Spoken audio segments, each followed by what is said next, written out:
you gonna cash out me the money, right? Are you serious? Yeah. What you mean cash out you? Hey, listen. I told you from the beginning of this relationship, I'm not taking care of your kids in any fashion. I'll take them to the park, we'll do all of that, but I'm not spending no money on them. If today is $4, then tomorrow it'll be $8. Either cash out me the money, or I'm gonna tell them to take that off the menu. Take it off the menu, because you know better. How you ain't gonna want to feed these kids? If you want, hey, listen, if you want them to eat, cash out me the money, and I'll get the food. But if not, then I'm finna have them take it off. Hey man, could you take those 4 bean burritos off and just give me the cheesy bean rice burrito? You know better. You don't be acting like that. No, I don't want the 4 bean burritos. I just want the cheesy bean rice burrito. Okay, No, that'll be it. Thank you. Look, I told you from the beginning when we first got started in this relationship, don't ask me to take care of your kids. And this is a process of taking care of your kids. I'm not with it. So that's just what it is. We ain't even living together. Tell their daddy to take care of that. Tell their daddy to feed them. That's not my responsibility. So I'll holler at you later. That's cool. Yeah. Why do I get the impression that mama eats well? I don't know why. Maybe I'm being a little judgmental just hearing her, but I'm willing to bet mama eats well. Mama clearly has multiple children. You know, my magic number is usually 4, sometimes 3, sometimes 5 and 6. But my magic number on this channel, if I don't know for sure, I say she has 4 kids. Now, did you hear the entitlement in the mother's voice? Ladies that are having these kids without baby daddies around, you got to do better. You just absolutely have to. You sitting there having all these kids going on a date. Perhaps it was a tit for tat thing, maybe, and I did have to take out a few expletives about what they do for their extra recreational time, which I'm sure you can imagine. Okay. So she was giving up some of that. And I guess she thought maybe she'd have a new stepdaddy, or if nothing else, a sugar daddy to take care of the children. It will never stop surprising me how these women sound so shock and awe. I can't believe it. You're not paying for the kids? Well, what are you sitting there ordering for yourself for? Because he's a grown man and he can order for himself. You are grown enough that you can have 1, 2, 3. As I said, the magical number is 4. You can have multiple kids, and then you think that because you go on a date, that somehow or another, and as he said, they're not living together, but they have been relationship partners for a while. She thinks that he's supposed to open up his wallet. Now, on this channel, I do not man bash, not even a little bit, unless the man really deserves it. And that doesn't happen very often, especially with the Dave Ramsey calls, but I don't take those anymore here on this channel. Although at times I do miss it. Too many copyright issues. But if you think about it, guys, he is absolutely right. Today, you want me to buy them a $4, meal, and then it's going to be $8. Then it's going to be, how come you aren't taking out a family of 6 to a steak dinner? I 100% back him up.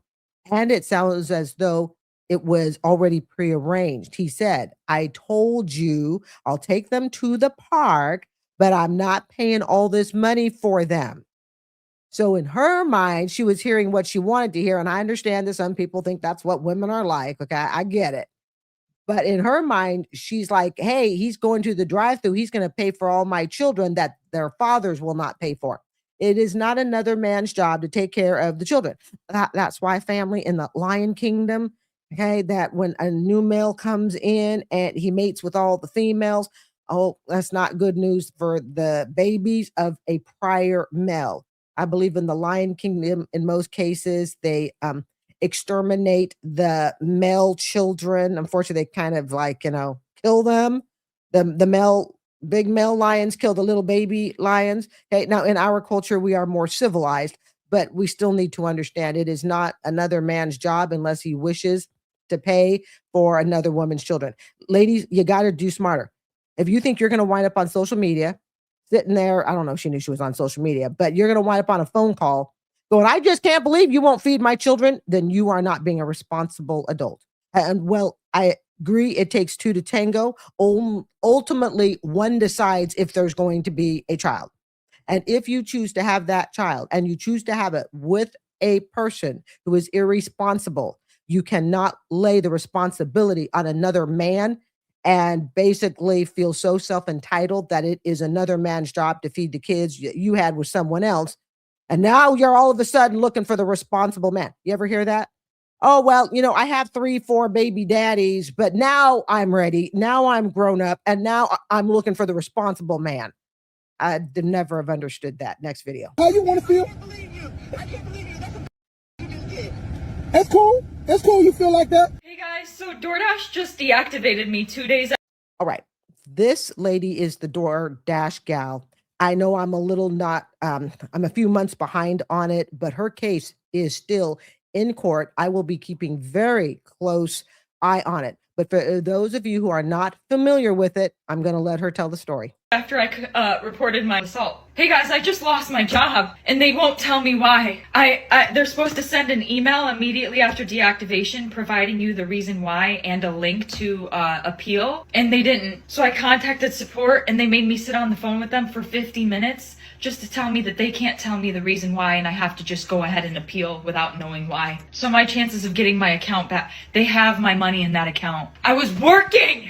I was literally working and they deactivated me. This is related. They just punished me for posting about my assault while door dashing. They just fired me and the police are doing nothing.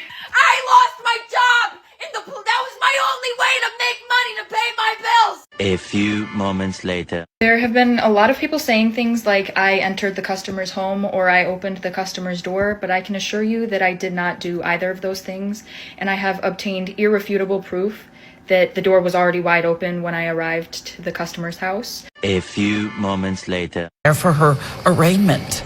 The Oswego City judge allowing News Channel 9 to record the proceedings. The first look at 23-year-old Olivia Henderson outside her popular TikTok page. Some of the claims that she had made on social media after the fact were not in fact true. Investigators determined the man, drunkenly unconscious on his couch, did nothing wrong. But he found out lewd images of him were published for thousands of TikTok users to see. So police criminally charged Henderson with 2 counts related to unlawful surveillance. And I believe he lost his job also. Right or wrong, probably more on the wrong side. He lost his job. Court documents accuse her of recording, quote, intimate parts without consent when he had a reasonable expectation of privacy. He had nothing to say while leaving the courthouse. Livy, do you want to say anything about what happened? What happened to the screaming maniac on TikTok? The one that nobody would ever want to hire. The judge gave Henderson her next court date. It's after the new year in January. The way I see this, because my opinion, I have to throw it into the hat with everybody else. I want you to imagine, okay?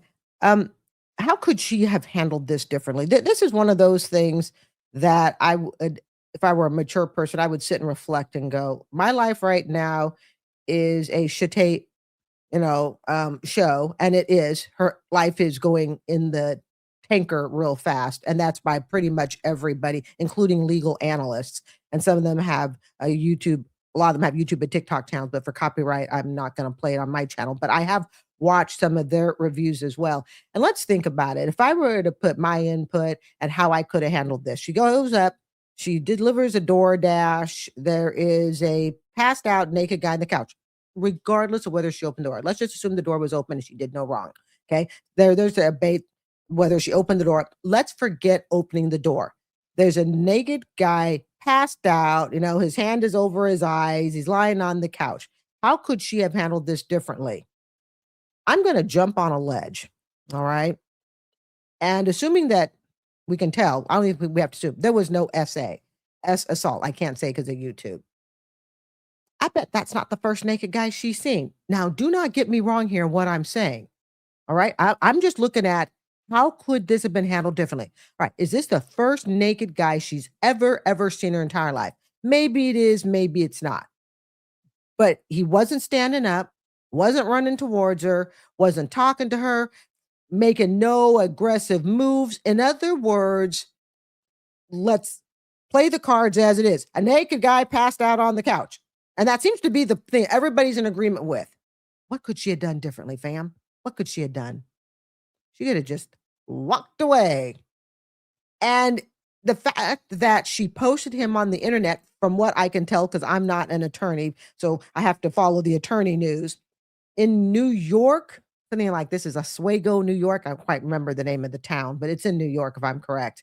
There's a law that they have, I guess, where if you disseminate or pass out information um, with somebody in a compromising position, especially without their consent, that they can sue her civilly. So maybe not criminally, which she is facing 2 felony charges, but civilly, he can also go after her. From what I gather, that could be around for a good, cool quarter mil plus. Yes, quarter million plus, from what I understand. How could she have done this differently? Walked away. That's what she could have done. Put down the food and gone, well, looks like he's had a rough night, and walked away. Instead, how's she going to get a job? She has a public defender, so she broke. I mean, she's all over social media, ranting and raving, looking like, what is it, a lunatic? Screaming at the camera. I never understand family screaming at the camera. Why are you screaming at me? I didn't do nothing. So here she is, unemployed, unable to get a job, probably anything that's going to be of, decent importance. She's looking at a double felony. And then even if she gets off on those, and from the legal analyst, because again, I'm not a legal person, but from what the legal analysts have said, if she gets jail time, she's going to get maybe a few months at best, and she could even just get probation. But her real sticking point is him suing her civilly. And we can't ever say it's a slam dunk case. The fact of the matter is she took a photo of him and passed it to the whole world. And I'm going to tell you why she did that. She did it because she was hoping to get clout. She did it because she was hoping to get likes and TikToks. How many people have lost jobs trying to get freaking likes and TikToks? Now, if this had been truly what she said it was, you know what I would have done? Hold on, let me turn off my alarm here.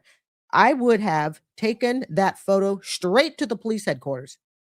That's what I would have done. Maybe called my mom, dad, me. I'd have called my sister and said, you won't believe this. Called a couple of my best friends. And I would have told them what would have happened. Would I have disseminated it on TikTok? No, because again, you cannot pass out pictures of someone without their consent. Compromising. I think that's where compromising photos of someone. You can get civilly sued. And here's what I think. I think perhaps unlucky for her, she's going to be set as a social media example. We need to have an example. See, because here's the problem, guys. People get into rough spots, and let's say, okay, she really felt her life was in danger, yada, yada. Her life was not in danger from what I could tell. But let's just say she felt that. I would have had so much more respect if it had come out, let's say, just a little news article. A door dasher goes to a man's house. She sees him passed out. Again, it doesn't even matter if the door was open or not. The photo was taken. The photo was taken. That's what matters.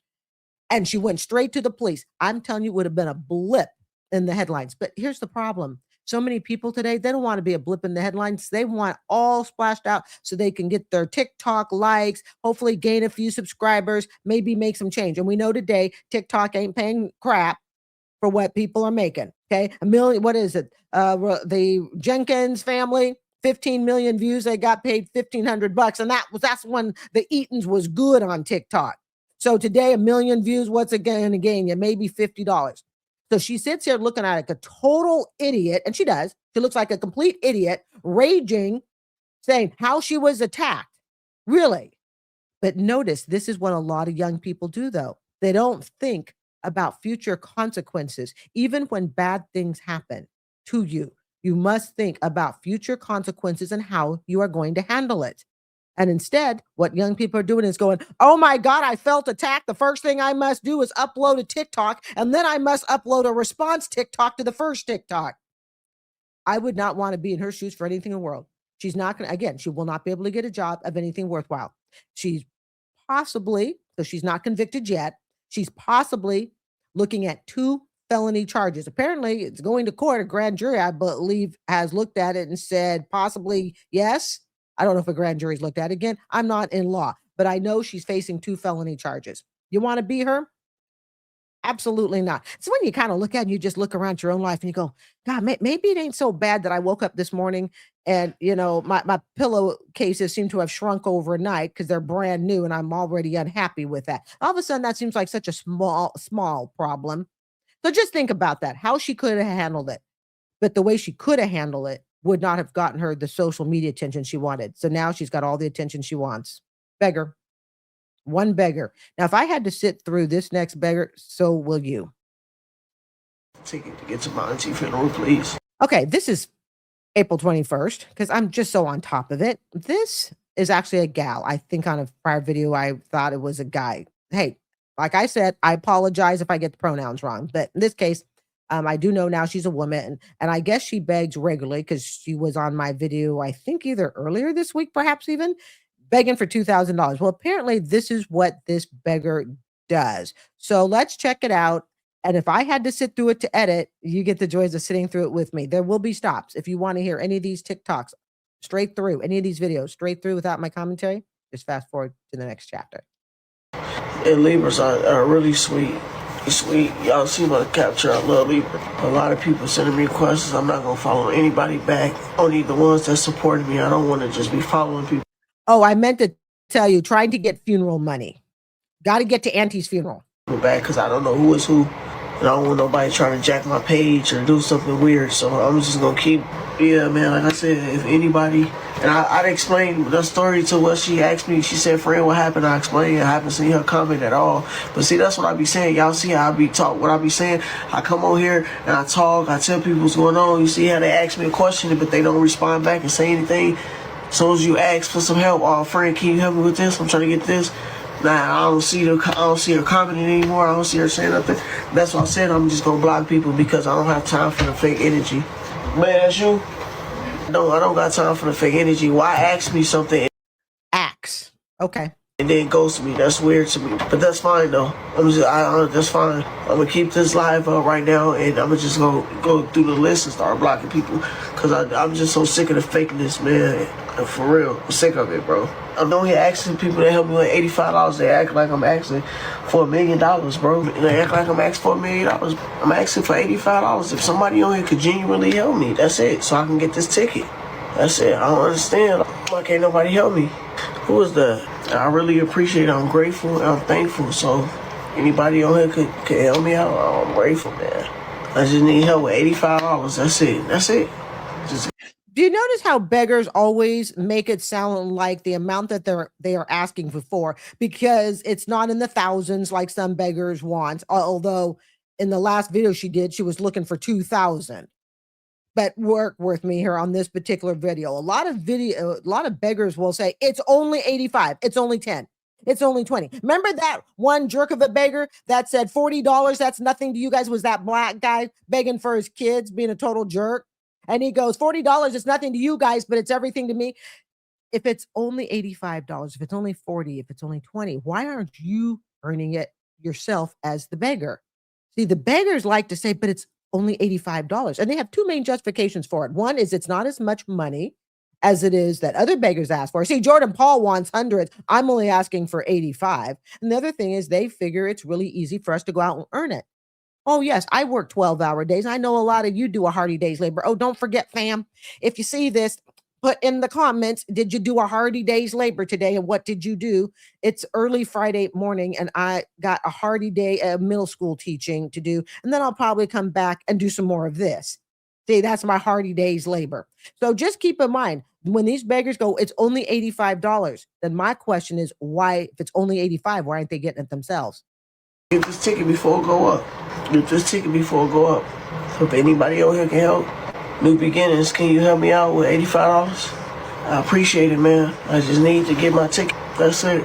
If you're a Scorpio on here and you got a heart, can you guys please help me out, man? Thank God I'm a Cancer. Take a lot for a Scorpio to ask anybody for anything. So if you're a Scorpio on here, can you guys please help me out?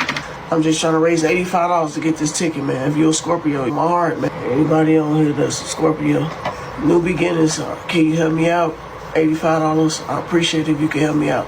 If you guys can help me out, let me know I can drop the CA or the Apple Pay. I can drop the CA or the Apple Pay. Just let me know if y'all can help me out.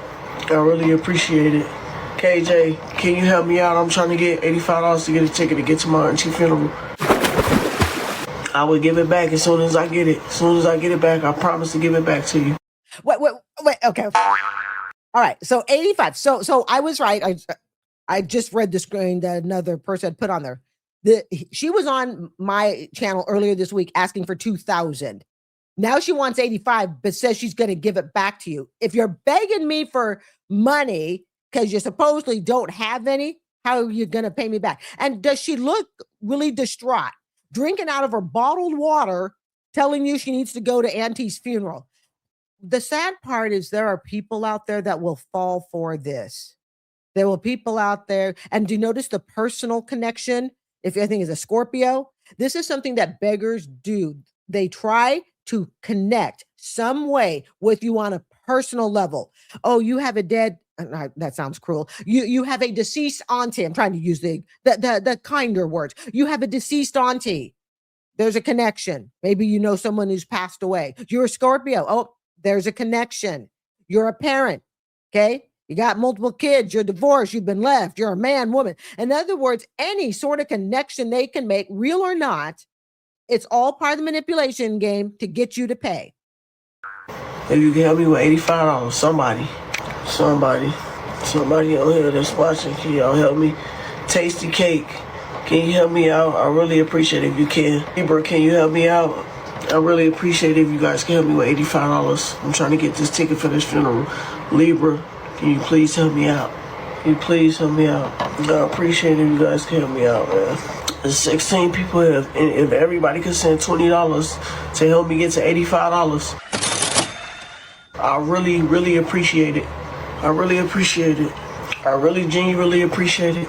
If y'all can help me get to $85. Christmas deposit number 67. I appreciate it, man. I love y'all so much. I appreciate it. How? What? How? Thank you. Thank you. I appreciate it. I'm trying to get $85 so I can pay for my ticket to get to my auntie funeral. I'm only asking for $85. That's it. I really, really need y'all. I would not ask unless I didn't need it. I'm getting on the bus. I'm not getting on the airline. Bad enough, everybody not going to be able to go. We still haven't even got the money for my mom to go. But my mom, she want me to go because her health, she feel her health is really bad. So okay, there's another connection. My mom's health is bad.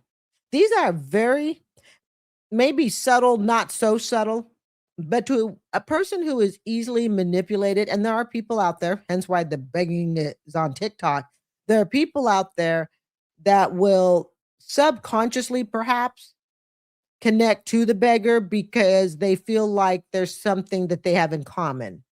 And it's usually something that is of a connection that is painful. Okay, someone passed. My mom is sick. Okay, don't fall for these sympathies from these guys or gals. She says she want me to at least get there. Someone could be on our side, media side, to represent the family. Y'all know how that is. So if somebody on here could send me $85, I appreciate it. I just really want to get this money to get this ticket so I can quit asking.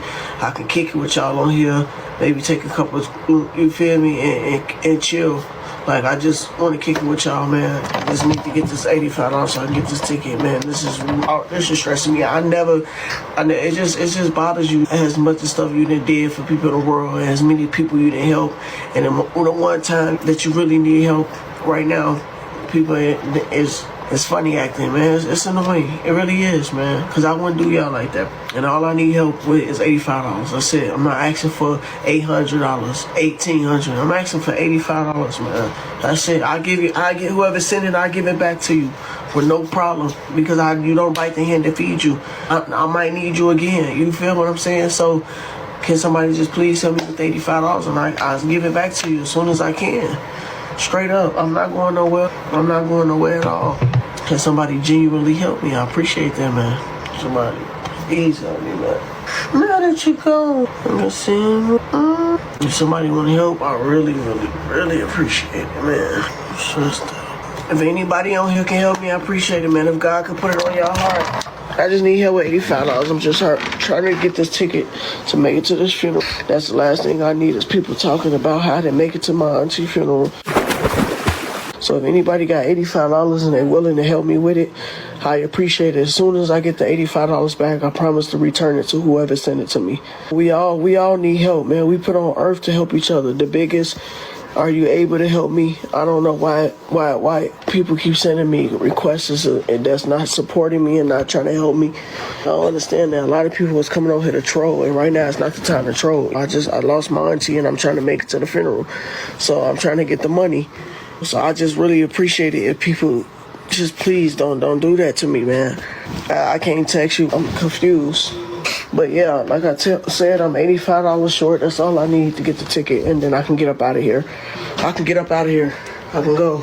I can get up out of here, man. I'm 6 hours away. I'm 6 hours away, or 7 hours away from where I need to go to get to the funeral.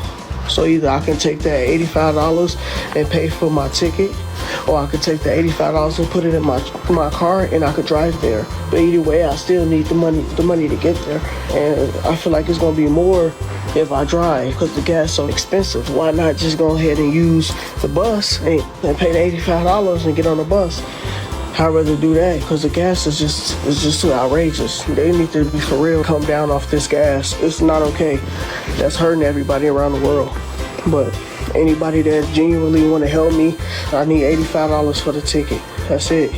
If anybody can Apple Pay or Cash App me the $85 for the ticket, I appreciate it so I can go ahead and book this ticket real quick. If you genuinely care, man, if anybody on here that got a heart, you know what I'm saying? I know y'all got aunties, y'all got moms, dads, you know what I'm saying? You got sisters, brothers, like, this is my auntie. I'm trying to make it to the funeral. If you really got a heart and you care, can somebody please help me with the $85 so I can make it there? Think about y'all auntie if it was y'all auntie. You want to make it there, right? Help me out. Y'all supposed to be like my family, man. Help me out on here, man. Help me out. I need y'all to really help me out, man. I need to find some Tylenol. I got a headache. Stressing out. I know it's not good for my health to be stressing. That's why I'm asking you guys, can you guys please help me out because I'm stressing out. And that's not good for my health.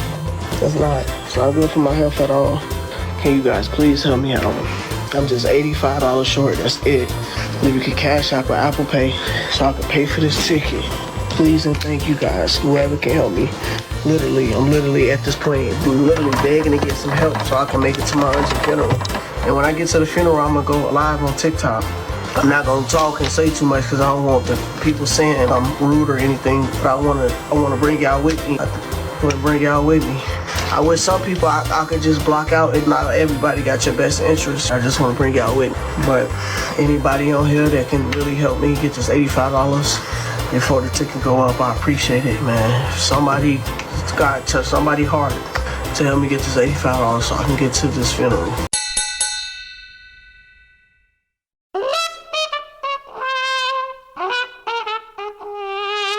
Welcome back, fam. Let us listen to people making bad decisions. Together anymore. We have a baby together, but we're not even together. And that's one of the bad parts about the whole thing. I sacrificed. I put it all on the line. I did all this for a man that I am not even with till this day. I have a 3-year-old daughter, a 1-year-old daughter. We're not together. I went to jail with this man, was in jail with this man. I helped protect this man so this man would not go to jail. Was I fully aware of everything that was going on 100% and knew all the details? No, I did not. But because of how I love this man, because of how much I love this man and wanted to be with him, I thought we were going to get married. I thought that this was any game for me, that this was the one. And because I thought of those things and I thought he felt the same way, that, okay, let me ride this out with him. This is my man. This is going to be my husband. I'm pregnant with his baby. Mind you, plot twist. Y'all, I went to jail pregnant. I was pregnant in jail. I was going through so much, y'all. I didn't even want my baby. I went through so much postpartum. And right now, to this day, the man is putting me through hell. Different babies, different baby mamas, different women, all pregnant. It's just crazy. And all this because I took a ride. I took a ride with a man that I was involved with, and it cost me it costed me. Point blank period. It costed. All right. Let us start from the beginning. And of course, those of you who would like to watch the TikTok video straight through, go ahead and fast forward to the next chapter, Quiet Room. And don't forget, 3 boxing bells lets you know, and sometimes a little kangaroo pops up too. 3 boxing bells let you know that my commentary section is over and we are entering the quiet room. Okay, don't forget. Thumbs up if you're liking the 3:30 p.m. weekday uploads. I've made some modifications to the channel, so it's allowing me to get you guys more content. All right, speaking of content, let's look at this train wreck. Now, I am going to dismiss the fact that, she was pregnant in jail and she was having an emotionally difficult time. I'm going to be sensitive and we're not going to talk about that part, other than the fact that, okay, she's pregnant and she's in jail. Okay. As you know, I don't have kids, so I don't really, I don't understand. Let's put it this way. I can respect the emotional difficulty, but I'm not going to pretend to know what it's like to be pregnant and incarcerated out of respect to the TikToker. All right. But we can certainly dissect everything else. What, fam, is mistake number 1? What is the single biggest underlying cause of this whole train wreck? Yes. Having a couple kids with a man. I'm assuming he's the father of both children. I'm going to assume. Could be wrong. Having kids with the man you are not married to, and in your mind, you're thinking, hey, we're going to get married. And his mind, he's thinking, I'm just going to use you for some illegal activity. And we know this because by her own words, if it pleases the court, she even says he's got multiple women, multiple baby mamas. She didn't know this. She didn't know this before she allowed this guy to knock her up once, twice. Like I said, I'm just going to assume that both of these kids are his, although we know I won't be surprised if they're not. Because I have a hard time believing that she was the first baby mama. The first baby mama, I'm going to give the most amount of respect to. There was no track history or anything else. And you truly, because of low self-esteem, been there, done that, okay, hooked up with the wrong person, and you had 1 child. I will forgive that. But then you go on to have 2 children. And then you go on to understand that he is doing illegal activity. Yeah, you may not know all about what's going on, like she said, but you do understand that this is not a church choir boy that we're going out with. And any man that was in his little woman pregnant and off to the pokey so he can have his freedom. I don't know if he went to jail or not, but either way, a man that can send his little woman off to serve time at the pokey, not much of a man to me. She says here, what is it? Oh, it says there in the caption, and I don't think she said it. She says she owes $6,000 to the state. Now, keep in mind, I don't always read the captions if I believe that the TikToker is simply going to repeat the captions, but I do try to read the captions for those not looking at the screen whenever I think it's going to add value and enhancement to your listening and visual experience. So she says here she owes $6,000 to the state, probably because of her time in the pokey. There was probably some sort of court-ordered administrative fee of some sort. This whole thing is avoidable. Yes, we must close one's legs, wait till we're married. Maybe it's just me getting older, but I'm just more and more for it. I don't know. I hear that the older you get, the more conservative you get. But never too conservative. All right. I still like the cheekiness. That's not going anywhere. But let's think about it. She chose to get knocked up by a guy who was less than husband material. And I really genuinely believe she's not the first person he knocked up. So in that case, she, I believe, already had a paper trail of what he was like. And chances are she went, but I'm going to be the one that's different. I'm going to be the one to set him straight and change things. So I'm going to have kid 1, then I'm going to have kid 2. And I'll tell you this, I hope they are both his, because if this is the second baby daddy, then she really off her rocker. Whew. Let's continue on. All right, I'm sorry. I'm listening. What happened? All right. The caption is, I was fired for no reason. They're never fired for a reason. Okay. I was fired for no reason. Allied Cleaning Company. Y'all did nothing. Okay. I'm sorry, Kelvin. I didn't mean to pull you away from your workout. I just was letting you know that we decided to go another direction. It just wasn't a good fit for you and not a good fit for us. Now this is what contingents, because I got to call the regional manager to make sure, but go ahead. Because I spoke to him and he didn't talk about firing me, but go ahead, I'm listening. I think you're confused on who you spoke with, but my direct supervisor is sitting in the room right now listening as a third party. And what's the name again for the third supervisor? This is Ryan. Okay. And what's the cause of, so y'all firing me not because of the work, right? Not at all. So you're firing me because of what again? No, what are you firing me for again? So it's not about my work. What are you firing me for? It was for behavior. Okay, you guys will be hearing from my lawyer. That's all I wanted to know. Do you have evidence and proof about my behavior? Do you have evidence and proof? Unfortunately, yes, we do. Okay, you guys will be hearing from my lawyers because you do not have evidence and proof about me disrespecting you guys. I've been nothing but a top tier employee. So, okay, you guys are here from my lawyer. Y'all take care. I got this on video too. So lawyer up. Bye-bye. You know, it's a bunch of crap when these people say lawyer up.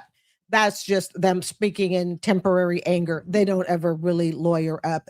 And it's too expensive most of the time. And even if they did get something, what is it they call it? A Pyrrhic victory. That's where, okay, you won, you beat the company, but you're still unemployed and you're still continuing to be unemployed because nobody wants to hire you. It's interesting. He says, you don't have evidence about bad behavior. Hell, look at this video. That is your bad behavior.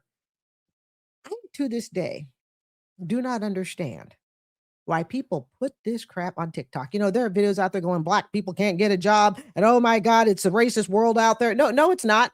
It's because you got idiots like him putting this stuff on social media, regardless of race. You see, I'm just simply saying it's what I call it as I see it. So he's sitting there talking to, I guess, HR, head of HR, saying, do you have evidence? I can pretty much tell you that before that phone call was made, not only do they have evidence, they've already consulted their legal team and they've already moved the chess pieces every way possible before they made that call to him and told him he was out. I pretty much guarantee it. And just this little snippet of a video, oh my God, I bet this guy was a total hemorrhoid to work with. I'm serious. How quickly. This is the type again, just from this clip of this video, he could be the nicest person ever. We don't know that. All we see is the social media footprint, right?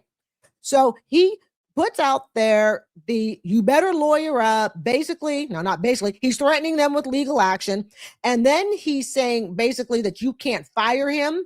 Yeah, you can. In most states, I know here in Florida, it certainly is. It is a right to work state. Employers here do not have to give a reason for letting you go. They can just simply say, you're going, you're gone. It's a right to work state. So when someone like him, again, I don't know the state that he's in, but chances are it's a right to work state. And here's the kicker, even if it's not a right to work state, you guys, like I said, they've got attorneys. They got all sorts of ways to work around the right to work laws in non-right to work states so they can let you go. Basically, when you are being let go, here is my thing. You simply say thank you. You don't speak negatively about them. Might be good for a reference someday. And other words, making threats, throwing the crap out on social media, saying lawyer up. Nobody wants to hire you. Nobody wants to hire you. I wouldn't hire you based on this. Again, you could be the nicest person in the world. But when you put that camera and you click on, and this is what you put out on social media, to me, it's really, really difficult to erase that from people's minds. And while it may be erased from, let's just say, the general population's mind, this is my rule. Somebody's always got it on file and is ready to pull it out the minute you get a job. Hey, you know that person you just hired? Well, here's his TikTok video from 8 years ago. The other thing I also see going against him is his age. He don't look to be 20, 30 years old to me. Looks like he's probably around my age. If he's a lot younger, then I'm doing much better at aging. As you know, I will be 60 in 2027. But first, I must turn 59 this year in July. But his age is also going against him. So there you have it, folks. You got a minority. Some people would say that's strike one. It's really not, but work with me here. He's older man. He's threatening his former employer on TikTok. And he's probably looking for a job. If anybody wants to hire him, let me know. Okay, this here is an 18-year-old realizes felony charges could ruin his life. He's got the popo standing at some store. Again, I really don't watch these, as you guys know, except for very light editing. So I'm watching this for the first time with you. But the popo is standing around and the 18-year-old is realizing, oh my goodness, my entire life can be ruined because of a felony. Hey, I think we know a case right now with 4 defendants. I don't want to say their name because I don't want the YouTube algorithm to say, ooh, we're talking about it. But 4 defendants. And I know one of the gals just got sentenced to 15 years. Yeah, here we go. Let's play it. So here, let me explain to you the issue. Typically what we would do in something like this, we meet somebody, a gentleman like you that's been honest, no issues at all, we would do it as just issue a court date, right? The problem is with that, this surpassed the dollar amount for that. Therefore, it's not an option. I still would if I could. So, what we can do, and it's not even up to them anymore, because once law enforcement's notified, are you understand what I'm saying? Please, you gotta see her face. I have to see my mom's face on the news. I can't. I know it's tough for right now, but pretty much all the process is at this point is you come with us, we take you down there to get your fingerprints, and you'll be out in a couple hours. Right now, this is my life we're talking about. I just got a scholarship. I'm maximum.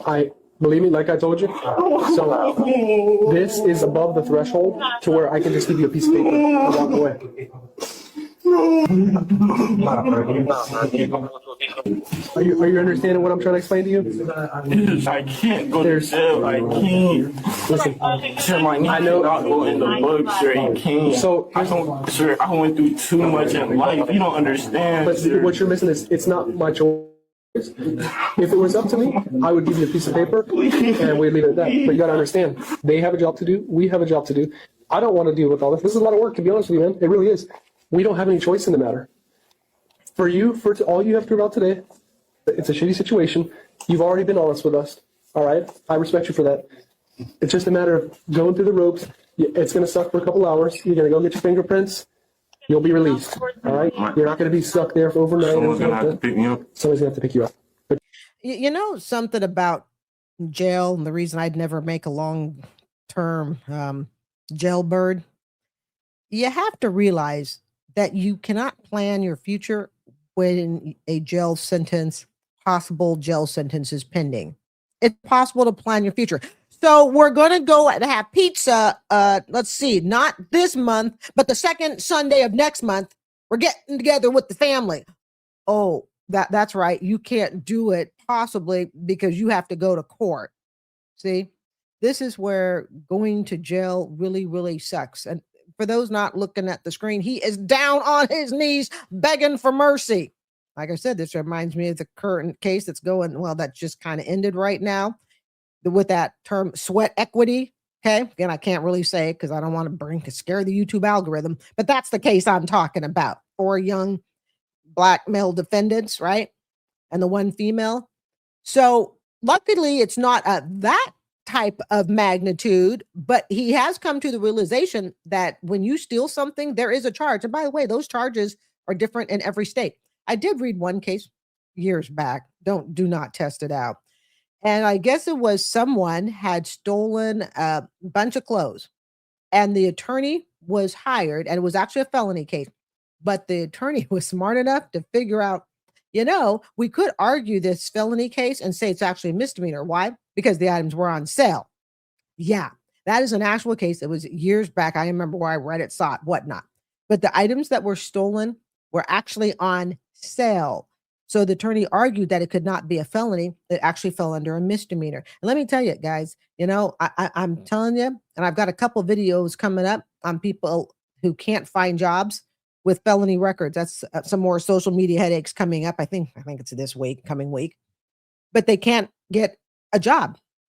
So, and even a misdemeanor, don't forget, guys, you can lose your job over a misdemeanor. Yeah. Maybe you were in childcare. Maybe you had a license to do something, and now that's reported to the license. I know here in Hillsborough County, I do believe I was taught this in graduate school.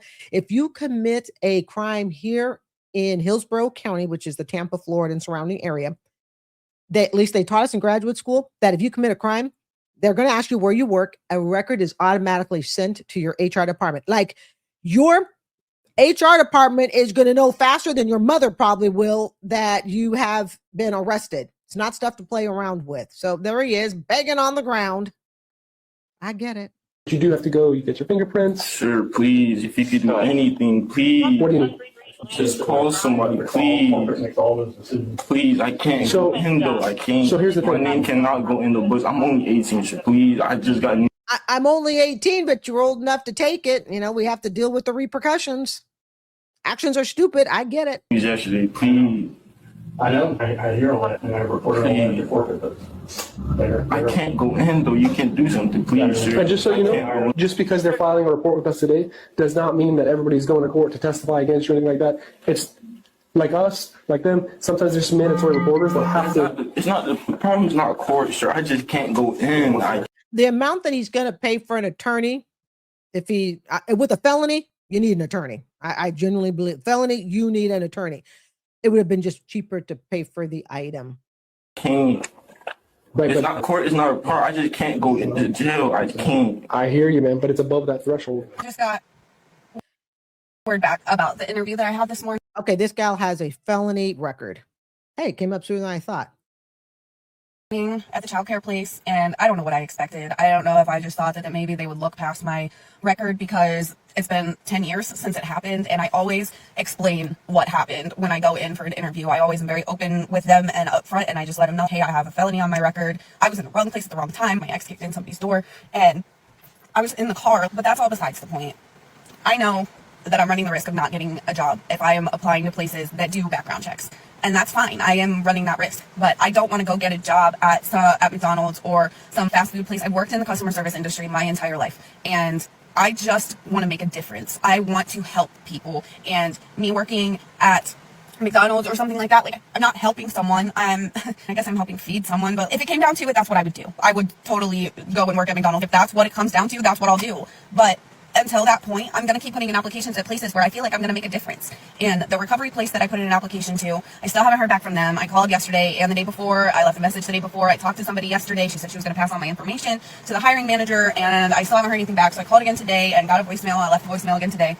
And I'm just getting so discouraged, and I'm trying my absolute best to just keep faith in God and know that He has a plan for my life. But I don't know how much longer I can just keep having faith.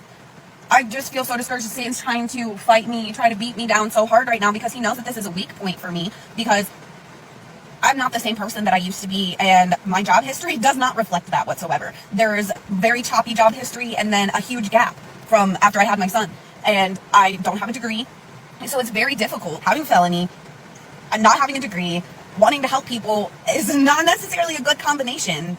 I don't know. I just have such a hard time with being patient and waiting for God to show me His way, His plan. I know He always has a plan. It's just that waiting. While I'm waiting, what do I do while I'm waiting? I can't just sit around and wait forever and hope that a job falls into my lap. I need to be actively putting in applications, and I don't know, every morning I wake up and I check all my emails, and I get all these emails that are like, oh, we decided to proceed with someone else for this position, and I'm not willing to work for $10 an hour. But nobody talks. Okay, let's just back up there for just 2 seconds. I'm not going to rewind her because I'm afraid I'll mess up the video. Okay. She doesn't want to work for $10 an hour. Write that down here. But she has a felony and a kid. All right. She said she applied at some childcare job or a job where you need background checks. It is and she said she knew that there may be a problem with the background checks. Clearly, she has a felony. She also refers to God. Okay. So let's talk about God first. I think there are times when people need to stop saying, I'm going to sit around and wait for God. God has a plan for me, yada, yada. And the reason I say that is there are times when we simply have to take ownership, embrace our mistakes, fix our life. And I mean, we have to do that on our own. We have to take full accountability of it. Yes, we can use God in the sense of emotional support. But I think there are times when people make what I call, there's emotional support and the technical support. Emotional support. God, please grant me the courage to be able to go through this experience, yada, yada. And then there's the technical support. If I need a job, I need roof. And I'm just going to wait till God, appears and gives it to me. She has technical issues that she is in deep denial with. And how do we know this? Because she's applying for jobs that if you could add up 2 + 2 to 4, you would know she's not going to get it. She cannot apply for jobs with a felony that deal with children. I deal with children, both, as you know, in the classroom as a teacher and after school in my child care gig that I just love doing. Okay. And I put the two together and I love it. Okay. I take care of the kids after school. Okay. They put me through a very rigorous background check. As a matter of fact, when they hired me to do after school childcare at the same school I work at, okay, I literally go from the classroom to the cafeteria. I had to undergo an entire new background check. Oh, fingerprints, photos, yada, yada, yada. The entire thing, as if I had never been hired by the district and had already been there 15 years. Yeah, I'd already been the district 15 years because I've been doing this childcare thing for about 4 years now, 4 or 5 years, right around there. I had to go through that with a clean record. When you have a felony or whatever challenge you have in your life, it is not wise, in my opinion, to spend your time doing something that you know is going to be ineffective. I know I have a felony, but I'm going to go ahead because I really want to work with people and I want to make a difference. Okay, but that felony is not going to allow you to do childcare. I can tell you 99.9% of the time, if anybody knows when you can have a felony and still do childcare, an active felony record, which is what she has, please put it in the comments because I've never heard of it. And we also have to remember, even if a place wanted to hire you with the felony, part of the thing with school districts is there's something called insurance and liability. School districts, corporations, mom and pop businesses, every job you can really think of, okay? The insurance may not cover someone who has a felony, even if they want to hire you, which is why so oftentimes when people have felonies, they wind up doing jobs that are either off the books or, which of course really hurts your ability to save any money and stuff because you're not earning Social Security or anything. But, you know, I get it. You know, I'm not going to judge or fault people for doing that. Okay. But they either wind up having to work off the books, or if they work for a corporation, it's going to be very manual labor type work. Good luck doing that when you get older and your back and your knees and your shoulders all start to go. In other words, she's applying for jobs that she already knows right off the get-go she's not going to get. And she can sit there all she wants and claim, oh, but you know, I want to do something that, you know, is contributing to society. Well, she may have to work at $10 an hour. And I know she feels that she should make more, but here's the bottom line. You're not worth more than that. If someone isn't willing to give you a $10 an hour pay, $10 an hour with a felony, then I don't want to sound insensitive, but you can't come up with a felony and then claim that you should not be working at $10 an hour. You have people with no felonies, clean records, and they're working at $10, $15 an hour. And they have no record. So why would somebody hire someone with a felony and that person with a felony says, well, I'm not going to work for you know, less than $10 or whatever. Sometimes we have to pay our dues and we have to work our way from the bottom up. And in many ways, I think she's shortchanging herself because if she would take a job at $10 an hour, she could start to establish a new image, a new reputation. She could start making connections. And it wouldn't matter what type of work it was. You know, on this channel, you know, I don't care what type of work it is. She could start at $10 an hour working for a little mom and pop and start making connections. But if her attitude is, hey, you know what, I have a felony and I have a kid and all of this stuff, and she's the one who went to jail pregnant. No, that was the first train wreck that went to jail pregnant. But her refusal to work at $10 an hour is actually going to hold her back. There are times in our life when we are not in a position to set our terms. And instead, we are very much at the mercy of other people, which is why it's very important, as you know, for me to be debt-free, to have a savings account, to make sure that when there is a bill that needs to be paid, it's paid like pronto. Because if you don't take control of your finances, somebody else will take control of it for you.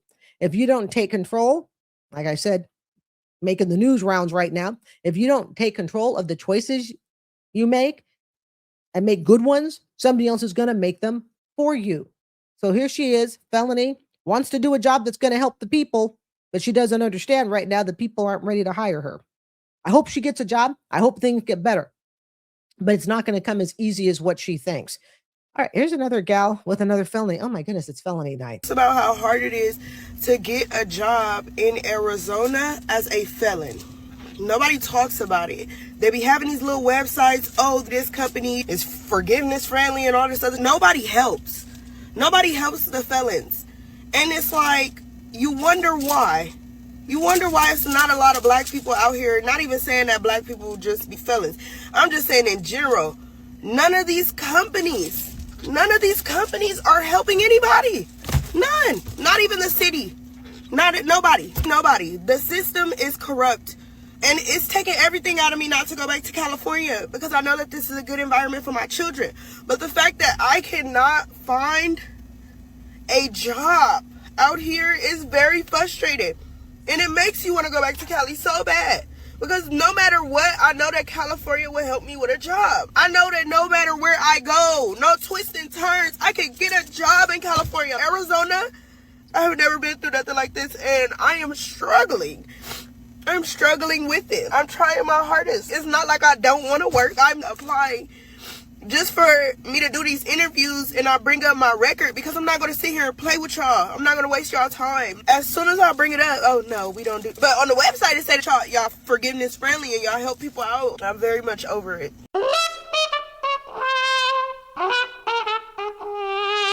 I just finished my first full week at a 9-to-5 job. And I'm gonna crash out because this can't be the rest of my life.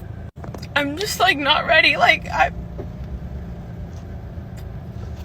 barely lived. Like I feel like my life is over. I feel like my life is over. Like I feel like no days off. No days off. PTO? What the fuck? What are you talking about? Wait, what are you talking about? There's a limit. There's a limit to how many days off I get. What are you talking about? Like, stop. And I am not a morning person. I am not a morning person. The nighttime is my time to relax, but I can't even have the nighttime to myself because I will literally be dead in the morning. So, like, I have to, like, cosplay this put together girl. Like, it's not me. Like, I've never been her and I never wanted to be her. Why do I have to? Why am I being forced to be here? Like, who goes to bed at 8 p.m.? Who? Like, what 20-year-old do you know that goes to bed at 8 p.m., bro? But if I don't, I will literally be a zombie in the morning. Like, I can't anymore. Like, I can't. It's only been 1 week. The lady next to me, she's been there for 16 years. And I can't take it anymore. Welcome to the life of school teachers, firefighters, doctors, just about everybody you can think of in the working industry. Pilots, name it, restaurant workers, cleaners, scrubbers. If this video had been made by Gen Xer, my generation, I'd have known right away it was a skit. I would have known. I said, it's a skit, and it would never have made it onto my channel. But because it was by someone who looks to be a Gen Z, yeah, I believe everything she says. And that was totally heartfelt. I don't understand it. Who do you know goes, 20-year-old who goes to bed 8 o'clock? Well, I have some news for her. Those 20-year-olds grow up and then we become 58-year-olds. And then we want to be in bed by 7 o'clock because we're just so tired after feeling beat up during the day from our jobs. See? Welcome to adulthood. Now, I do not want to come across sounding insensitive and like one more older person going, yeah, well, put your bootstraps on. But I'm going to tell her this, gear up for the next 30 to 40 years of your life. And by the way, young lady, if you do not have a plan for retirement, you'll be working like that till the day you die. Now, that ought to put some fire under her little butt. See, I think the problem is that a lot of the young generation, and I'm being really sensitive here, okay? A lot of the young generation, they are physically lethargic. Those stories are true about the military. You can't find fit people, FIT. They can't find people who are in shape, used to working out. A lot of the young generation, their whole life has spent texting on that little cell phone, playing with their iPad. I'm going to sound old here for a minute. When I was younger, during the 70s, 80s, and I know even earlier than those years, 40s, 50s, you were expected to be outside playing. There was no, we're just going to sit on the couch, park our butt, and be on a cell phone. Though, of course, the technology didn't exist at the time, clearly. But there was an expectation physically that you were going to be out and about. I remember riding my bicycle to my gal pal's house. She was 2 miles away. Then we'd ride our bike to the park, then ride back to her house, then ride my bike to my house. Now, of course, we were all within probably a 15-minute bike ride from each other. And that was a slow bike ride at best. Okay, so we were all close, but we were expected to be physically active. And don't you dare tell your parents you're bored if you're a Gen Xer, because they're going to give you chores. Oh, you're bored? No problem. You can go ahead and start cleaning. Never mind. I'm not bored after all. I'm heading outside. Any Gen Xer can relate to that. I remember my parents. You didn't tell my parents you were bored. No such thing. So I'm sorry that life is smacking you like a bologna sandwich upside down on the face, but don't worry, you'll get used to it. All right, this next picture that we're going to look at is a prom thing. Here we go. It's like senior prom this year. Okay, before we even start here, I want you to pause and take a look at that photo. If you are driving, you can pause later. We have a lady here. She's wrapped up. No, I should say she's more unwrapped than wrapped. We got some lace covering the bosoms, a little bit covering the Adam and Eve parts, and she thinks this is appropriate for a prom. She looks like a slut. I really want to know y'all opinion. A principal sent this girl home from prom because of her dress. Was he justified for that? Heck yes, he was. I mean, let's take a look at this. You look like trash. Now, I understand there's a thing out called hood prom and all that. Some of those guys are pretty nice. I got to be honest. And I understand that they go to a lot of length to spend a lot of money to make the prom, I guess in the black community, and the white community too, but we're focusing here for a minute on the black community to make it a really big deal. Now, there's some political leanings around it. I'm sure maybe not so much less political, but more social. Some people are saying, well, the reason black people spend so much on the prom is because they're never going to get married or they're going to live their life broke. And the prom is the only thing. The only thing that got to me was when I saw beautiful ladies in prom gowns with their 2 and 3 year olds. That's another whole topic for itself. But either way, I would be absolutely mortified if I were a guy and my date came looking like this. She doesn't even look happy. Let me look at her face. Does she even look like she's having the time of her life? When your facial expression looks like that, you may want to rethink your gown. She looks like an absolute slut, trashy, trampy. And if I were a guy, she would not be standing next to me. And I am a gal, and this was my gal pal, and we were to go out together, on a double date, I would not be going with her. This is just inappropriate. Next. Something that's been on my mind a lot lately is when people be like, oh, you work 3 jobs, like you got all that money, and I'm sitting here like, I don't understand why you think I have money. Okay, I'm in a lot of debt, and a lot of it is my fault. Okay, I will say I got a brand new car straight off the lot, 5 miles on it when I got it. Okay.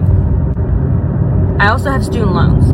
My student loans when I started were like $30,000. Okay. And then I had to use almost 7 grand on my credit card to not pay off my car, but pay stuff on my old car, because it just kept breaking down and needed to be fixed. Okay.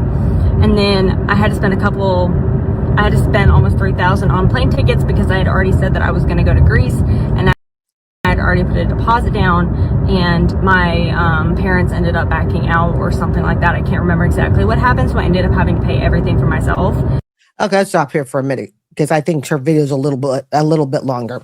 She said she's broke. We can relate to that. I certainly can. Why is she broke? Let's break this down. A new car. Was she forced to buy a new car? It only had 5 miles on it. Now, family, I got my hybrid Toyota Corolla, and when I give it this up, because I can keep it for up to 10 years and they warranty the electric battery, I don't want a car that's past 10 years. That's just me. I know there are people, we're going to keep it for 3 generations. I'm not that people. So I know for a fact I will get a new Toyota Corolla after the 10-year mark. So I got about 8.5 years left on it, and I will start saving aggressively for it at the 5-year mark, 5-year mark, because I'm just going to hop into another Corolla. So she says she got a new car 5 miles. And did you hear the excuse as to why she got a new car? Anybody remember? Oh, because her other car kept breaking down. So what she said was, hey, you know what? I keep making repairs on this other car. So instead of buying a hoopty or to me, a hoopty would be like, okay, so you buy a gently used car, maybe 3 to 5 years old. It's been broken in a little bit, maybe has 30, 40,000 miles on it. Okay, to me, that's a hoopty you could find that's not going to break down on you constantly. I'm not thinking of the cars you have to push off of Jim Bob's used car lot. Okay, I'm not going that low on a hoopty, but just a gently used car. No, she used it as an excuse to go buy a new car. Now, I've discussed this with you before, fam. When we are not in control of our budget, what do? We make excuses to find ways to get what we really want. She had a valid complaint. Okay, I've got a car, it constantly breaks down. I've been in that situation, and I told you that when I had my vehicle before I got the Corolla. I had a vehicle that was just constantly, Lincoln Mountaineer, it was just constantly breaking down. And I finally did the math on it and said, if I keep going at this rate, I could have just bought a new car. And I could have bought a nicer car, but I wanted a car that I could pay off fast within 1 year. So I bought the Corolla, which is the cheapest. I hate to use the word cheap. It's the more economically smart and affordable for those of us watching our budget on an extreme extent. And so I got a Corolla new versus, say, a Camry used. But she said she had to get a new car with 5 miles. No, she didn't have to get a new car with 5 miles. She has no budget control. And we know that because she says she also has student loan debt, $30,000. This gal, what is it? Ramsey would say, Dave Ramsey would say, she's never met a bill she doesn't like. Then she said she put money for tickets to Greece. Why? Because she had already made a $3,000 deposit her parents were supposed to pay, backed out, yada, yada. Sometimes when you make a deposit on something, it's cheaper to lose the deposit and chalk it up to a life lesson than to go, yes, I have $30,000 in student loans. I have a brand new car. And I told my friends and myself that I'd be going to Greece and we're going to run up all this money. Do you see anything here that was a necessity? And you can't say it was the car. Why? Because it's a new car. A new car is not a necessity. Even me buying my new Corolla, that was not a necessity. And I understand when you buy a new car, you can lose 20%. In my case, I'm willing and I was able to afford losing the 20%. But some ways to me, it's not like really losing the 20% because I paid it off in a year. I am not upside down on that car. I've never been a day's upside down on that car. I am willing to lose 20% on a car so I can get a brand new car, which is why I chose a lower model because I'm not willing to lose 20% on a really, really expensive car. I'll never own a really expensive car. It's not in my cards, at least not in this lifetime. But she says here, $3,000 trip to Greece. That was just the deposit part. So she had to have that. No, these were all wants. Everything on here. New car, Greece, the student loan. These were all wants. Yes, even the student loan. I understand you need to have a certain level of education. But looking at what she has spent here, I'm willing to bet that student loan could have been lower. Yeah.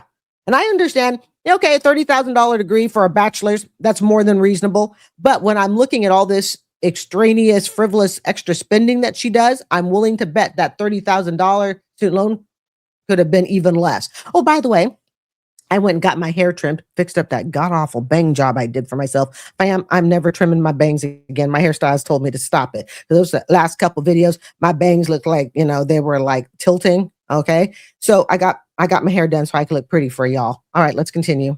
And so my Discover card has about 12 grand on it. This girl has no debt she don't like. And because of the fact that I owe so much money and I also have a dog, sometimes I've had to use my other credit card. So that credit card's full. And I'm sitting here looking at my tank and I have a fourth of tank. She has a quarter tank of gas. All right, let's analyze. We don't have to analyze very deeply here. Why does she have a quarter tank of gas? May I remind the court, if it pleases the court, credit cards, Greece, student loan, new car. I have told you guys before that if I reflect on the debt that I've had, it's all been voluntary. The big debts that I have carried have been voluntary debts. Have I ever had serious debt because of my electric bill? No. My rent? No. Water? No. Trash? No. Where have all my headache debts come? Too much car. For some people, it'd be too much house. I've never over rented, so I'll give myself credit there. But people have too much car, too much house, too much vacation. She's got a pet to top it off. See, she hasn't learned to tell herself, no, men, this is the type of woman in this financial state, you don't want to marry her. This is not marriage material. She has not yet figured out, and I'm not claiming to be an angel in this area, okay? But if you're a guy, assuming she's heterosexual, I don't know, work with me, okay? This is the type of woman you want to stay as far away from as possible because she won't just run up her debt, she will run you up into debt as well. She has not learned to say no, from cars to pets to trips. So she's sitting there with a quarter tank of gas. I remember sitting in my car and I couldn't afford a 69-cent cheeseburger and I was in my mid-20s. What did I have? Credit card debt, credit card debt, credit card debt. And I have $2.52 in my rainy day fund. I have maybe $14 in my checking account. And then I can't use any of the money for my bills because I need those for my bills. And if I use it, then I don't have money for my bills. So that has to stay put. I remember making a quarter deposit at Washington Mutual Bank before they got bought out or sold or defunct or whatever. Washington Mutual, they closed like 20 years ago. They were very popular when I was growing up. And when I was in my 20s, I remember practically breaking the speed limit so I could make a quarter deposit because a check was going to come through that I had written and I didn't have enough money. You know, the greatest thing today, financially, being debt free. I mean, I've even been able to afford my HOA assessments. They have not stressed me out. We have to like put on new storm windows and all that. And I know it's going to be a few $1,000s. I'm ready. I think I'm as ready as I'm going to get. But we have to deal with these things. You know, we have to put on, what is it? Not storm windows, the hurricane windows. We have to put these on. So I tell myself the greatest thing though is surprise bills even don't stress you out as much when you haven't pre-committed all your bills to debt that no longer serves you. That trip to Greece ain't doing her a damn bit of good, sitting in her car with a quarter tank of gas and $2.50 in her checking account or whatever she's got, $12 here. Think about it. Where's all that money? Oh, yes, the trip to Greece, the car, the dog. Did I say the dog? And you know how I feel about owning pets when you are flat broke. Owning pets to me is not a right, it's a luxury. It's a privilege given to those who are financially capable and responsible. And yeah, I understand dog may be best friend and you got the bum on the street with his dog and all that, but that dog to me just simply deserves a better life. I don't care how nice the owner is. When I see a dog half starving, standing next to its master in the heat in Florida, and I see that here in Tampa, there's a dude that walks around with his wife. I assume it's his wife, and they got a pit bull that's about half the size of what a pit bull should be. That should look healthy. All right, so she's sitting around broke, serving debt that no longer serves her. Always ask yourself, are the bills that I'm paying today, do they serve me? And if those bills aren't serving you, then you need to get control of your budget. And what I mean by serving you is the bill that you are paying, is it for something that is bringing you joy, bringing you rewards, making your life easier right now? When I purchased my hybrid and I paid on it for a year, yeah, that was serving me. Now we could turn around and say, but the car's serving her. No, it's not. Because on the backdrop of all her other debt, the car is too much. I guarantee it to you. She didn't need a car with 5 miles. I guarantee it to you. She didn't need that. So the car is not serving her. When you're sitting and making TikTok about your debt, your bills are not serving you. That's one of the things that keeps me out of credit card debt. I do not want to pay for crap from 2-3 years ago, paying for it today. Up here in Tampa, there's a Lazy Boy furniture place. You can, I don't know if you can still do it now, but you can go in and you can buy a freaking couch and not even start paying on it for 3 years. Now, I don't know if that special or so is running now, but could you imagine sitting your ass on a couch for 3 years and you haven't even started paying for it, and now the bill comes due? That's what I'm talking about. Is that bill really serving you at this point? No. And so I'm stuck in this predicament, and then I have like $11.80, I think, something like that, on Apple Cash. And I have been trying so hard on this app to be engaging, to be there for people, to hype people up and, you know, be an engaging bestie. And then I look at my views and I look at my engagement and I get depressed. I get upset because it's not everything that I've been trying to do, everything that I want people to like my videos, but I feel like people aren't liking my videos enough to engage with them. You and every other TikToker. You and every other YouTube creator. Well, not every YouTube creator. I mean, people go on and if you think you can spend frivolously and then go, you know what? I'm going to make some TikToks and some YouTube videos. I'm going to make some IGs and some Facebook, and that's going to solve my debt problem. You are nuts. I have tried, fam, to teach you guys this over and over on my channel. You got to stop running, not you personally, but people need to stop running to social media after they've run up some ridiculous debt and then go, and social media is going to be what solves it. And I don't know, but I don't want to comment about appearance because I have my appearance nights too. But you see last night's video. Okay. That was done on the fly. All right. But she's not radiating tons of likes and views. You know, that's that little charisma that really helps to have. Instead, she looks like a depressed person who's overspent. She's probably single. Okay. That's just kind of what you look like. People don't want to watch that. They're viewing them, but I'm still getting honestly, I've been between 100 and 200 views. And that's common. In fact, that's more views than I got when I started a YouTube channel. Do you know in 2019, when I started my channel, if I got 75 views at the end of the month, yes, the month, I would call up one of my girlfriends here, one of my besties here in Tampa, and I would call her up and I'd be like, hey, guess what? My video finally hit 75 views after a month. I don't know what it is that people think that going to social media and putting up some crappy videos somehow or another is going to lift you out of financial hell. It's not going to. And this is why we see so many videos of people depressed. And when I work at the zoo, I still try to post because I know that I not necessarily am going to be able to engage because I'm working. I can't. But if I post something, I feel like I'm still putting something out there that when I get off work, I can then engage with. So now you're going to eventually get fired for posting at work. Okay. And it's just one of those things that has really been hurting me a lot lately because I've been doing this. In July, it'll be a year since I got into the creator pilot program, but I believe I started around this time last year really posting videos and trying to get engagement and get people to like my videos and everything like that. And it hurts my soul. Well, I can't do that with this. It hurts my soul when I see my videos flopping. Don't go into YouTube creation. That'll just take your soul and rip it right out. Because I know that I'm not engaging with other people, so that I know that's why they're not doing so great. But the people who are watching them, I feel like, I'm like, what am I doing wrong? Like, why didn't you like the video? Why didn't you comment on the video? Like, I don't understand those things.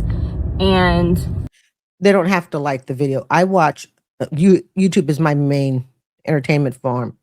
I don't like every video. There are only a couple creators I promise to push the like button. There are probably like 3, to be really honest. I will always push the like button if I see them. That's it. No, my channel is not one of them. I can't subscribe to my own channel and all of that stuff. YouTube makes sure that we cannot self-promote like that. But she just seems in shock that people aren't coming and liking her video. This is social media. That's the way it works. People ask me all the time how I got to this many followers, and truth be told, I have no earthly idea. I will be completely honest. I am currently at that point where it has become very, come to my attention that more than likely I won't be able to pay off my debt at this rate with this app. And I put my heart and soul into these videos. Like, I don't have a lot, and I will admit it, I don't have a lot of time to edit, so my editing isn't as good as other people's, but I think for someone who is at least trying, I'm doing decently well. No, you're not. Your budget sucks. A little bit on the boring side to watch, and your expectations, she has champagne expectations on a beer budget. I'm just being honest. But just being in shock that people aren't loving up on you. I mean, look at how long it's taken me to build this channel. I'm in my 6th year. And the channel only took off 2 years ago, barely. So this is why people who make TikTok videos, and I guarantee all these videos that she's making is probably about a minute. I put my heart and soul into that 1 minute video. I'm not saying it's impossible. You have some TikTok creators out there that are doing some serious editing in 1 minute. So I respect that because I understand that. Okay. But for the average part, nah, they're not putting that much into it. They simply expect that, hey, you know what? You should be liking and you should be subscribing and all of that stuff. No, they don't have to. And guess what? They don't have to do that on my channel or any other channel as well. With my videos, but it's become very apparent to me that this is not going to help me get out of debt.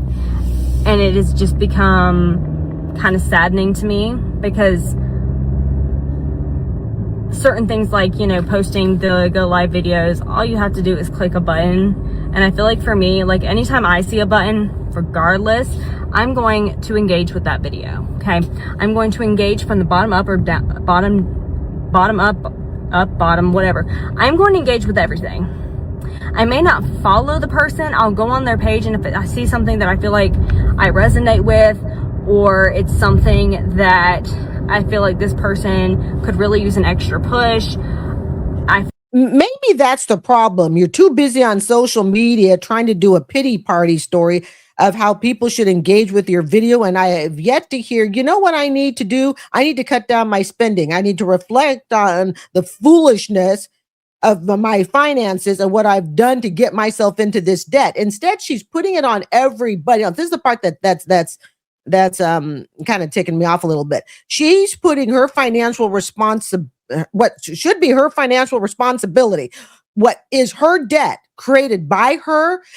She's gaslighting in the audience and basically saying, look, you know what? I wouldn't have this problem so much if you guys would share, like, pass out my videos. The audience is under no obligation to share, like, join, pass out. If the audience just wants to sit and stare at you, lady, they can do that. See, this is the part of finances that really ticks me off. It's my pet peeve. Maybe that's a better word. It's my pet peeve. Okay? People who get themselves into a crap load of debt on their own. And again, I'm putting aside medical because that medical is totally different. So we're talking consumer debt. Okay. I'm not thinking in terms of medical, even though I understand that's probably consumer, but leave medical aside. Okay. Because I have my medical issues that I have to pay for. But I'm talking about, like I said, what do we have here? Trip to Greece, student loans, new car, and dog. That's the crap that I'm talking about. And then she sits there and she's basically shaming the viewers why we aren't doing stuff. Because, lady, we don't have to do crap. We don't have to do anything to help you get out of the mess you've made. That's the bed you made. Go lie in it. But coming on social media and basically saying, well, you know, every time I see a live video, you know, I join, I look, whatever. Who cares? Do you? I don't do that. Matter of fact, 99.9% of the times when I see a live TikTok, I just keep on scrolling because I can't stand the crap that comes through live. I really can't. And I am under no obligation to have to join. Look, but she's sitting here gaslighting her audience as she's driving the car that she can't afford with $2 in the bank. Remember that. Follow as well. But regardless, I'm engaging and I'm pushing that button because it takes literally more gaslighting. No time at all. If you are trying to help people, there is a button right here. It's not really a button, but there's a spot right here. And if you would just click on that button on that Cash App, I could get my daily Dunkin'. Hey, remember that from Angela, Tim and Angela? Yeah. Right here, like this little spot. She's talking to us like we're total idiots. That you can hold it down and that video is going to go 2 times, okay? Watching videos all the way through, engaging with people's videos, pressing that go live button does not take as long as people think it does, okay? I have watched 10-minute videos, 10-minute, like this one is probably going to be, all the way through, and I've engaged with it, okay? It's not hard. All right. I've done exactly what she asked. I download her video. I've watched the whole thing. I downloaded like a week ago, so I couldn't really, as I tell you guys, when I download, I basically just check for swear words and all that. I don't mentally put the video together in my head until I see it with you, which is why so many things surprise me. I've done everything she's asked. But what did she not plan? Oh, yes, it's on my channel. and I'm going to make money from it. Hey, she's right. If you upload a video, you can make some chump change from it. Thank you, lady. It's not hard to help people. Don't you love the way she talks to you like you're 5? Now, if you would just sit here and you would just download this right here, okay? The button is right there. She's talking to us like we're freaking idiots. And we want to talk about who the idiot is, right? Miss, I got tickets to Greece, a new car, let's see, credit card debt, a dog, student loan. Right back at you. It's like a ping pong game. I know. But don't forget, when you hear the 3 boxing bells, that means my commentary is over. Of course, you can always go to that next chapter to hear it without my commentary. And I am very upset because I'm like, you would think with 4,467, I believe this morning is what I saw. You would think that my videos would have more views, more engagement, and people ask me questions all the time like, how did you get there? And my truthful answer is I have no earthly idea. And maybe that's why you're in the state that you're in financially. How did you get there? I have no idea how I got into all that debt. And that is my honesty, okay? I'm completely honest. But as I said in the beginning of this video, I have no money to get gas, okay? I don't get paid for this dog sitting till more than likely. I don't know when she's paying me for it, how she's paying for it. Oh, she's dog sitting, my correction. I have no earthly idea, okay? So I have no earthly idea when I'm getting money, and my dog needs things, and I have no money, okay? I get paid on Thursday, and I already have no money then either because I have to pay bills. And I'm trying to find a new job. I am. Okay, I'm trying everything. I would love a job that I could work from home because then I wouldn't have to leave my dog because he has. Oh, she does have dogs. Thank you. Separation anxiety, and he's also getting older, and so he needs like more time being watched. More excuses not to have to do anything. Remember, the excuse for the car was, well, I put $3,000 into an older car repair. The excuse for the trip to Greece was, I already made the $3,000 deposit. Parents backed out, whatever. Somebody else's fault. And I wanted this app to be a way to help me kind of alleviate pressure off of myself, but also like it be a way to show my life and show what it's like to be a small creator, but also a small town creator who literally doesn't have any talents other than knowing historical facts and having 2 chronic illnesses. Okay, there's some mesmerizing information there. And working her butt off, okay? And how do you have time to work your butt off when you're, I'm going back to the jury here, when you're busy in school, taking trips to Greece, taking care of your dog, and don't forget what she said earlier, fam, making TikToks or whatever at work from the zoo. I think I heard that correctly. And yeah, so I have no idea how I'm getting gas. And I thought that this app would help me not have to stress about that. To not make me feel belittled anymore. I feel so belittled all the time. I don't talk to any of my family about it because I honestly don't talk to anybody about it. To be truthfully honest with you, I don't talk to people about it because I feel like when I put how I'm feeling belittled onto someone, I feel bad. That's just the person that I am. And so I don't like to do that.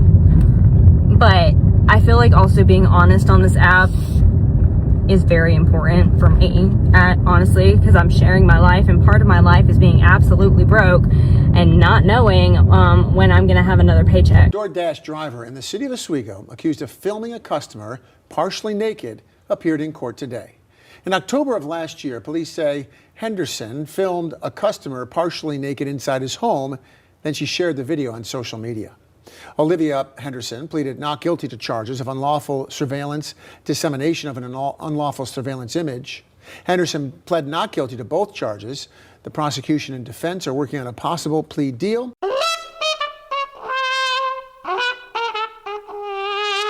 Social media headaches 11. Let's do it. Y'all want to know why I can't work? I can't work because I have kids. Not that I don't want to work. I want to work. I want a job. I want a routine. But I have kids and no support system. I moved to a completely new state away from all of my family so that I can be in a better situation.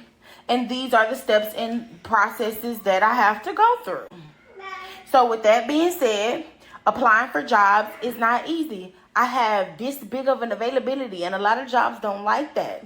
So when I'm going through the hiring process and we're going through availability and all of these things, and when my window is only 3 or maybe 4 hours where I can work, or initially I couldn't establish secure childcare.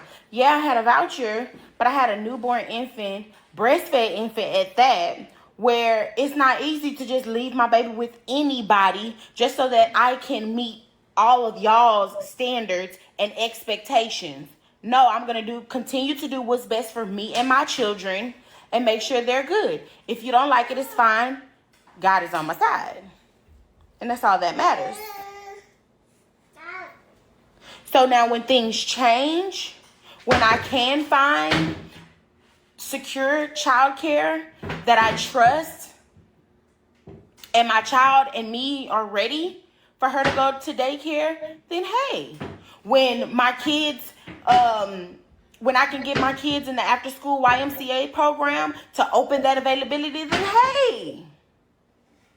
But until then, being a mother just doesn't allow me to work right now. And when people sit and criticize people like me for having our student loans forgiven because we chose to go into public service, I want those same people to remember, well, I've been working, 20th year to be a teacher, and we have nurses and military, okay, firefighters, public service, even the person who takes your driver's license picture at the DMV. These are all state, city, federal, public service workers.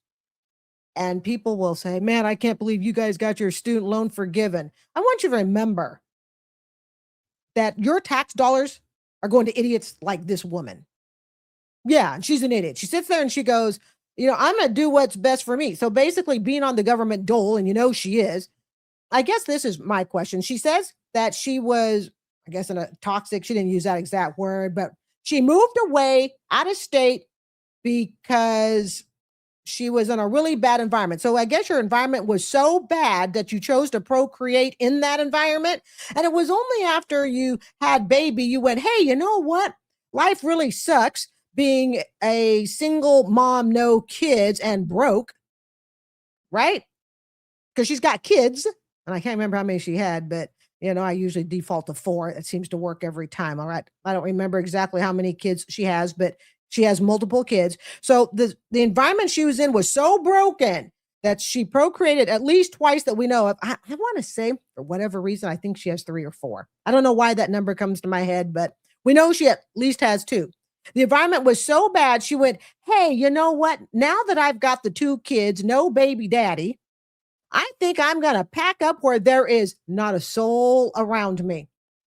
Quote, no support system. I think that's a really good idea. This is like putting the cart before the horse. So the person, and I won't take bets to say it may or may not be the same father. We're going to assume it is the same father, right? Because that's the Christian thing to do, right? Yeah. So we're going to go ahead and assume it's the same father. I digress.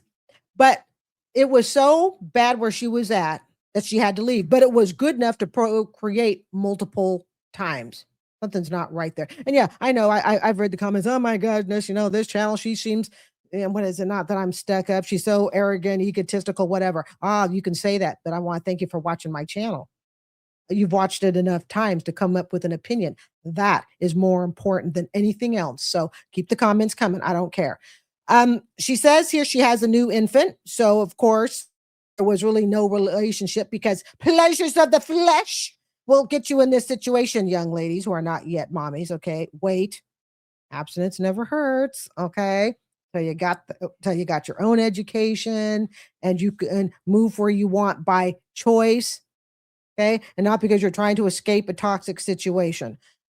She says, when things change and her kid, her infant that she has, gets older, then perhaps she'll become a working member of society. But let me finish the rest of that thought. I know she didn't say it, but until then, she shall live on the government dole. Or is it Doyle? Dole or Doyle? I don't know. Anyways, so that is who your dollars are going to if it's not going to a school teacher, firefighter, or DMV employee. Which one would you rather have? Yeah, exactly. My thoughts exactly. And we want to talk about entitled and self-righteous. Why does she feel that she as a single mother is in any different spot than any other single mother or father? There are single dads out there. We cannot forget that are raising their children. There are deadbeat moms out there that owe child support. All right. Can't forget that too. That really does exist. And there are mothers who have custody of the kids when really the child custody, as you know, I'm very strong about fathers having custody. Lots of mommies out there with custody of kids that really shouldn't have custody of the kids. Kids should have gone with the father. And as you know, I feel very strongly about that because I believe my father should have gotten all four of us girls. But that's another story. Well, actually, that story beyond that will never be told because that's just family matters. All right. So here she is, folks. She's going to be living on your government dole until she feels like she should do a hearty day's labor. But that ain't going to come because there will be another kid before that happens. Got to be honest, folks. I'm not against, laws on limiting the amount of years you can be on welfare, limiting how many kids they're going to pay for. I'm really not against that at all. And I know there are people up in arms about the EBT. I can't buy Coke, soda, and all of that. I may put that on this channel. I haven't decided yet, only because it's really new that the laws are starting to kick in on that. It's all been just talk, but now the laws are especially kick in. I think especially after July and stuff. So I'm probably going to wait and do that as a summer video versus trying to do it right now. Better late than early or something like that. Here we go. I'm doing what's best for me and mine. Me and mine on your dollars. Right. This next person that's coming up is Peach McIntyre. I'm not that familiar with Peach McIntyre, but I am familiar enough with her that she's very popular, I guess, on TikTok. Check this out. We're gonna go and get my husband out of debt so that I can live my dream life. I will be going to Tokyo, Japan for vacation in May. My husband will be getting his passport to his baby mamas, especially his oldest son's mom, who held on to her vision of him paying the full amount. A few moments later. All right, Peach Badge, we are back at. Stop just a minute. So Peach McIntyre is getting ready to pay $24,000 for her loser of a man, her husband. Yeah, he's a loser. Sorry. He's $24,000 behind on child support, and that's for one baby mama. And according to another video, I don't think I attached it on this one, he's $6,000 behind on another baby mama, right? And Peach McIntyre, like I said, I believe she's very popular on social media. She is going in with a wad of cash. Get this. Right down the street from where I live. She's Hillsborough County here in Tampa, and I get my driver's license and all that. So I know she's at location because I recognize it, like 10 miles down the street from me. She is paying her baby. She's paying the baby mama of her deadbeat loser husband, who I felt graciously deserved to be at the bottom of the page here, because I don't think it's just all about her. I mean, yeah, we can say she's a God-sent angel. You can say she's foolish, whatever. Okay. It's her money. She can do with it what she wishes, but we need to recognize that she's paying for her bum of a husband. Child support enforcement, the state of Florida, the 13,000? No, that's 10. Okay. I just got the other 1, 2, 3, 4, 5, 6, 7. She's counting out the money with the child support enforcement. For those who are not looking at the screen, that is not her husband counting. 8, 9, 1,000. Me in Hillsborough County Clerk Office paying my husband's child support. 10,000, 20,000, 22,000, 24,000 plus $100. That'll take care of that $24,086.06 balance. Patience is a virtue. All right, Peach Batch, we have to pay the extra balance of $2,270.28. So this is 1,000. 1, 2, 3, 4, 5, 6, 7, 8, 9, 10, 1,000. 1, 2, 3, 4, 5, 6, 7, 8, 9, 10, 2,000, and then 300 more dollars. So 1, 2, and then 3. 2,300. And we're still okay. Each batch, she's counting that money, making sure it's accurate. Each batch, here's that first receipt. I paid $24,086.06. I gave her $24,100. She gave me back $13.94 and change. And then here's that second receipt showing that I just made an additional payment of $2,270.28. I gave her $2,300. She gave me back $29.72 and change. My husband officially no longer owes his baby mama a penny of $24,702.37, and he's officially done with child support for this baby mama. But there's still $6,000 for another baby mama. Now his other baby mama will take care of that at a later date. The only reason I know that is because I saw the video on it that the second baby mama. So this guy's basically in hock around $30,000. I'd really like to hear from the men in the comments, if you're brave enough to put it down. How would you feel if the woman you married paid off your $30,000 child support bill?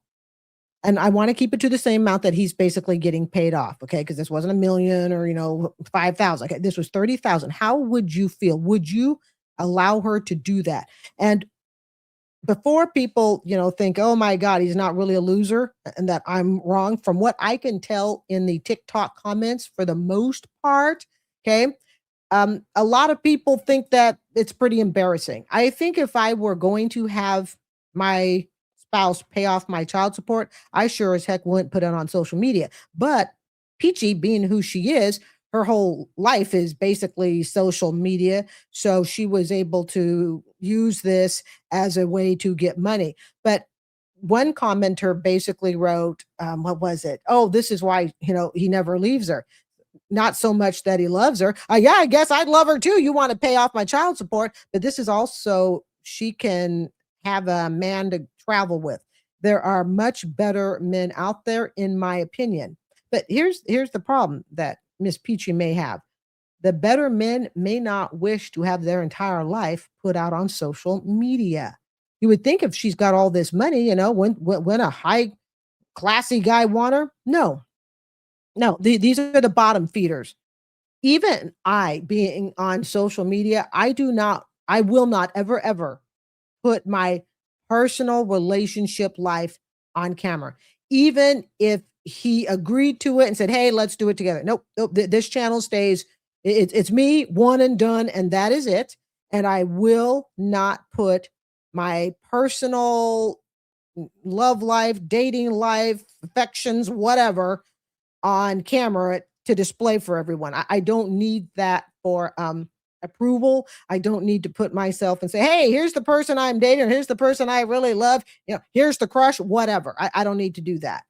But because her life is social media, vlogs, and the whole 9 yards, I've never actually seen her channel except for this. I've just heard of her because I now hang out on TikTok, okay, much to my distress sometimes, all right? That's the only reason I have an idea as to who she is. But if I were a man, all right, he's definitely the beta fish he is, all right? In other words, he takes orders from other people because he can't do it for himself. I would never want this posted on social media if my little woman was paying off my debt, or vice versa. I think this is something that should just be kept private. But then again, take a look at the situation. That is okay. We're at a nail salon, and a parent has brought her child to the nail salon, and her 3 kids. It's either 2 or 3. Here's the nail salon's reaction to having 2 children in the nail salon while mommy wants to get her hair done. I actually think it's 3 kids. Unbelievable. A single mom can't come and get their nails done because they have their kids. You saying you can't do my nails because I have kids, right? Too long. It takes too long. Yeah, because you do nail and told you over an hour, but the kids waiting here over an hour. My kids can't be in here while I get a pedicure. You said what? No, we don't want to do it. You don't want to do my nails because I have my kids with me. That is unbelievable. A single mom can't come and get their nails done because they have their kids. Because you got people take care of your kids. Who are going to take care of my kids if it's just me? You have. It's 3 boys and they're sitting here minding their business. They're not doing nothing. Over there, just go to Walmart, okay? Go to Walmart? Yeah. What's wrong with over here? I don't want to do it. That's it. Why you don't want to do it? Too many kids. Only one, okay. Only one, okay? I got 3 kids. Yes. You want me to leave my kids at home? Who take care? They can take care of themselves. They sit here by themselves. They not bothering nobody. He run around. He's a baby. He's going to sit with me. That's why you have to be take care. You can wait for. Do you remember that guy that was on a couple months back and he was a hairstylist and the mommy showed up with 7 kids and that went completely viral and he refused to do her hair? We have to remember when we walk into private businesses and they feel that what you have is potentially a liability. And let's just be honest here. It's because of experience. And no, her race ain't got crap to do with it. So let's take that out. Okay. The fact, and they didn't ever mention her race. So those who are running to the race card, okay, you can stop that now. The bottom line is a nail salon is experienced at how children are behaving. And you know darn well, if a parent comes in, we'll just say a mom, because they're most of the ones that go get their nails done. I mean, I thought a guy can't too. I understand. All right. But let's stick to what we see in the video. Somewhere or another, the nail salon has had experience with people coming in with their children that have no supervision because mom isn't looking at the kids. She's, looking at her nails. She's getting her nails done. And she has 3 kids. So one of them is apparently small enough. I believe she's probably holding it or something because there's a little one. I could be wrong about that, but I only saw 2 kids in chairs, which tells me she's possibly holding a little one. So I got my hair done just the other day. Okay, got my bangs all fixed. And yes, we are voting. We voted. The voting has officially ended. We are going to grow up my hair again. I agree with you guys. Just veer with me here for 2 seconds, all right? Because I'm going to talk to you about my hair experience, why I agree with the nail salon, all right? But we're taking a quick fork in the road. We are going to grow my hair out again. It's going to go through kind of an awkward stage, but this time, but keeping my layers. So I want to grow it longer with layers. And yeah, it does soften my face a little bit. Not that my face really needed softening, but I get your point. But I'm doing it really because I want to. I mean, I put the poll in for fun, but ultimately, I'm the one who decides. It is my hair, and I have decided to grow it out again. So stick around. Take at least a year and a half, somewhere around there. Okay, but I've decided to grow it out. So not the bangs, like the bangs. But when I was at my hair salon appointment just about 2-3 days ago, or whenever you see this, it was within the last week. All right, there was. I'm not going to say what salon is because I've been going there for years and I love my salon and stuff. It's a student salon here in Tampa, but the person who was doing my hair happened to have kids in the salon the same age as this nail salon was. This mom, and she's an excellent hairstylist. All right. She's the one who did my hair. She had 1 child. I'm not going to say what sex it is because I don't want to give anything out. Right. She had 1 child. That child was because I asked her, the child was 5 years old. So we're talking basically the exact same age as what you see in that video with the nail salon. That child could not sit still, I think, for more than a few minutes at a time. Again, we are in the hair salon, which to me is almost worse than the nail salon. Okay. I mean, they all have their particulars, but the hair salon, you're talking scissors, hair on the floor, slip and falls, whatever. You're not sitting. That child could not sit, poking at things. Again, at the hair place, the chairs that you sit in and they swivel. Okay, swiveling. Mom was focusing on my hair as she should have been. I was trying to be, cute child, yada, yada, yada, trying to make polite conversation. What kid is not cute at 4 and 5 years old? Look at those are the most adorable years. Just my opinion. All right. That 4 or 5 year old stage. I love it. So the mother really wasn't doing anything to tell the child to sit down. Now, keep in mind, we are at a student salon and there are other adults there, lots of other adults, and they're kind of working around this kid. So I have to 100% agree with the nail salon. It's a liability. And let's face it, if something happened to one of those kids, I bet you not even have to bet. Okay, it's game over. The mother would sue in a heartbeat. So somewhere or another, the nail salon has had experience with women coming in with their kids, no other adult to supervise, take the kids out for an ice cream cone, whatever. And I think it's just simply a responsible parent. Again, I'm not a parent, but I would think that I would have built a relationship with perhaps area businesses who kind of come to know me, maybe accept the kids and stuff. But knowing that there are going to be 3 kids, you might want to call the salon first, say, hey, do you mind these ages? And the salon says, I'm sorry, you and maybe 1 child, but we can't have 3. Then guess what? That's the way it works. You just kind of deal with it. Just my opinion. All right. This next one is the father is upset after the school refused to release his daughter, said he wasn't on the pickup list. Now, as you know, I do after school childcare. And I will tell you that pickup list are the people that are authorized to pick up the child. And this lady trying to take my daughter, and she got her hand on my The father is trying to shame the child care worker. daughter. And she's doing it right in front of my daughter. This is a lady at the school. So the school is saying they're not going to release The school, yeah, I have my daughter outside the school, and she's on the sidewalk right now grabbing my daughter's hand. And I told her to release my daughter, and she still has my daughter's hand in her arm. So I don't have anything. She has her hand. I got it right on camera. She got her hand on my daughter, and I told her to release my daughter, and she still has her hand on my daughter. I don't have anything. Okay. And she's on. You're on speaker, so she can hear. At the building? This is a principal, I guess.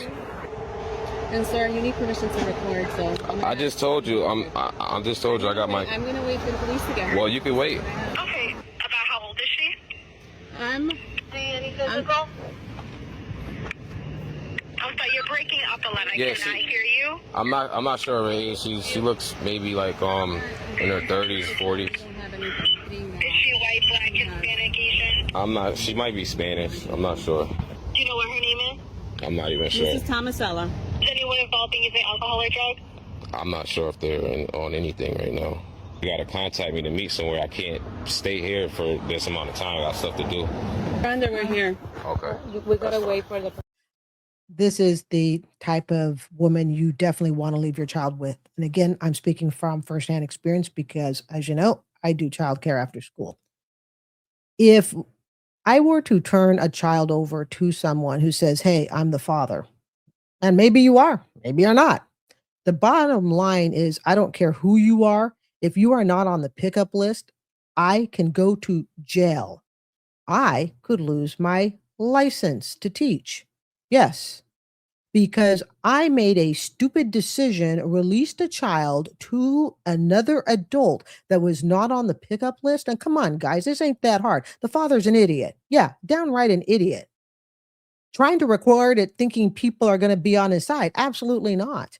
And if it turned out that, hey, you just gave the child to the father that was court ordered not to be in contact with the child, you just gave the child to an uncle that was, long lost uncle who was never to be in contact with the child. You don't know the court decisions that have been made. I certainly don't know them. All I know is, guess what? You need to be on the contact list. I don't care if you're besties, best friends. I don't care if I've seen that child playing with your child. It just makes no difference. So this is my suggestion to the father. Where were you when the child was enrolled in the school and they were making the parent contact list? You say today that you were busy. It sounds like you were busy on the day that the contact list was made. Perhaps that's a father problem, meaning him specifically, and that's not a school problem. You can throw my face all over social media if you would like, as I protect a child to make sure that they go home only with the people who are authorized. That's the school you want to send your child to. This is a father problem. It's not the school's problem. They are not hiring Black people. I am running myself rampant. Okay, she's claiming that corporations aren't hiring Black people. And somebody said I should do something on Black fatigue. trying to find a job that I am highly qualified for. I have the experience. Okay, this is a really, really short video. Yes, she has the experience. I'm gonna play tough. All right? All right. So let's say we're applying for the same job. Okay? We're applying for the exact same job. And I've told you before, if you are on social media saying you are looking for employment, and there's no secret that I've said this, you need to, in my opinion, present yourself in such a way that people will look at you and go, wow, I would hire you just based on what I've seen on your presentation. Okay? We're pretending here. So let's pretend you have 2 job applicants. You've never met either one of us. You're looking at me, you're looking at her. No, and I'm not talking about this. This is not a pretty contest. Okay, let's put that aside. This isn't a pretty contest. It's not a black contest. We're just simply looking at presentation. Who would you hire? I think, I hope that's my Alexa talking. This is I wish I could be the auntie, okay, and really speak plainly. You got to present yourself to look like someone that people want to hire. You're sitting in your bathrobe. The hair color, I'm not going to yay or nay it because I don't know the industry you're trying to get in with. Okay. Everyone that I know that's been hired in their 40s and 50s, ages that people say, wow, can be really tough. I've told you, and I will repeat it 100 times. They look professional. They look sharp. And again, it's not their skin tone. It's not their height. It's not even how expensive the clothes are. It has nothing to do with that. I wear plenty of outfits here from Marshall's. This one happens to be from White House Black Market, a more expensive store, and I bought it at 70% off a few years back. That's how long I keep my clothes. It's presentation. So you're sitting there going, they just, and in her case, she's talking about Black people. Okay. Her video is talking specifically, I believe about, they aren't hiring us. No, they're not hiring you based on your presentation in the industry that you are trying to compete in. Again, I don't know her industry. I am a catch. It has never been this difficult. You're sitting in your muumuu or what looks like a muumuu bathrobe. I could be wrong, but I don't think you're going to wear that in the corporate office. And you're not a catch if nobody's trying to get you. That's like having a painting on the wall saying, "Oh, well, this painting is a catch. It's worth thousands of dollars." Okay, but no one's buying it. Excuse me? The years that I spent in customer service, the years that I spent doing clerical work, administrative work, and you mean to tell me that my Black ass can't find a job? Y'all, this is McDonald's on Eldridge and Briar Forest in front of Kroger's. They got all these kids standing outside. They won't let them in. It's hot as hell outside. For those who didn't see the video, it was a bunch of Black youth standing outside of McDonald's. It's hot outside. McDonald's said, no, you cannot come in. So let's put it into my world. Guess what? For those who think, oh, it's just they just won't let the Black kids in. Nope. My area, not my school, but the business area. By my school, guess what? A few years back, they stopped letting the kids in. And guess what? Those kids aren't Black either. See, this is why, somebody's running the race thing. You just know somebody is. Okay? No, they won't let them kids in either. And these kids live in a really nice neighborhood, upscale. I could never afford it. They won't let those kids in either. You know why? Because they destroy things. They upset the environment of the customers that are there. They make things difficult on the staff. And the kicker is they're really not there to buy anything. They just want a place to hang out. So I'm 100% for the businesses saying, no, you can't come in. No shoes, no shirt, no adult, okay, with you. And let's also remember, if these youth come in without adult supervision and something happens to those youth, guess what's going to happen? Yeah, they're going to sue.